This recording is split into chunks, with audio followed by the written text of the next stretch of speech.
Bom dia. Eu quero cumprimentar todos os amados irmãos e irmãs, servo e serva, amigos e amigas, com uma paz do nosso Senhor Salvador. Glória a Deus. Aleluia. Eu sou o obreiro Antônio Carlos, de Governador Valadares, Minas Gerais. Amados irmãos e irmãs, abriremos nossas Bíblias em Pedro 3, versículo de número 18, versículo de número 20. Assim diz a palavra do Senhor.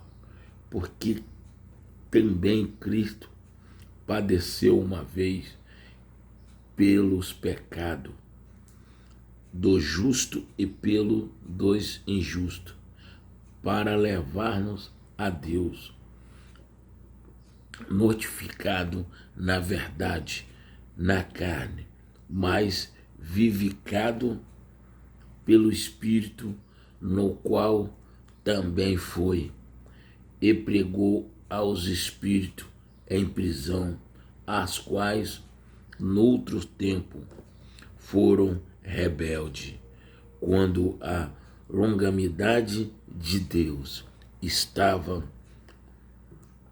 e esperava nos dias de Noé. Enquanto se preparava a arca, em Pedro 1, versículo 3, versículo 18, versículo de número 20, muitos cristãos, por má compreensão, pensavam que Jesus, durante os 3 dias que permaneceu no seio da terra, foi pregar aos que suponhamos estar sofrendo o tormento do inferno.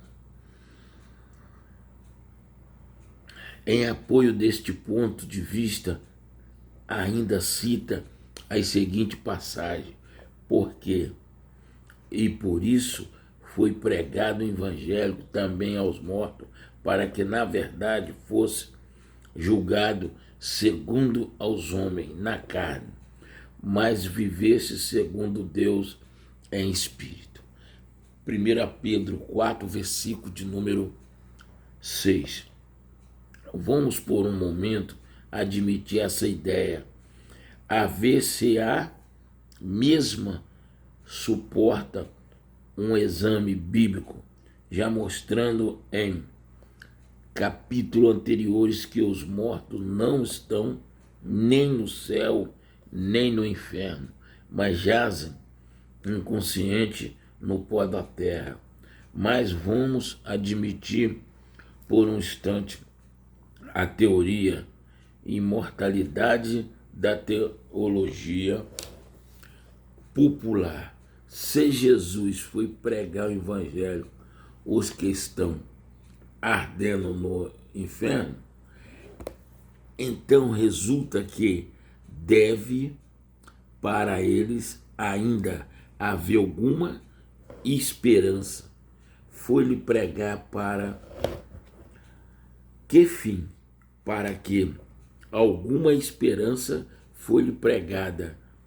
Para que fins? Para que vivem segundo Deus em espírito. Leiamos bem o referido verso e meditamos bem sobre seu significado. Então, os que estão nas chamas infernais, as quais foram condenados para toda a eternidade, ainda poderão salvar-se? É a conclusão que chegaria obrigatoriamente, mas a Bíblia mostra que após a morte ninguém pode mudar suas condições, nem sua sorte. Quem morreu injusto permanece injusto. Um pecado morrendo sem arrependimento e sem conversão não poderá, depois da morte, cumprir as condições da salvação e alcançar a vida eterna. Só quando vive pode fazer isso. Eclesiastes 9, versículo de número 5, 6 e 10. Hebreus 9, versículo 27.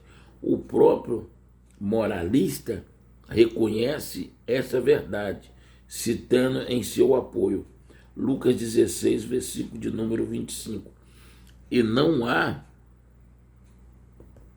dúvida a respeito, mas o verbo ou o verso em questão em 1 Pedro 3,18, versículo de número 20, e Pedro 4, versículo de número 6, mostra positivamente que o evangelho foi pregado aos mortos, porque ainda havia para eles a esperança de viverem, evidentemente, pois não se tratava aqui de mortos em sentido literal.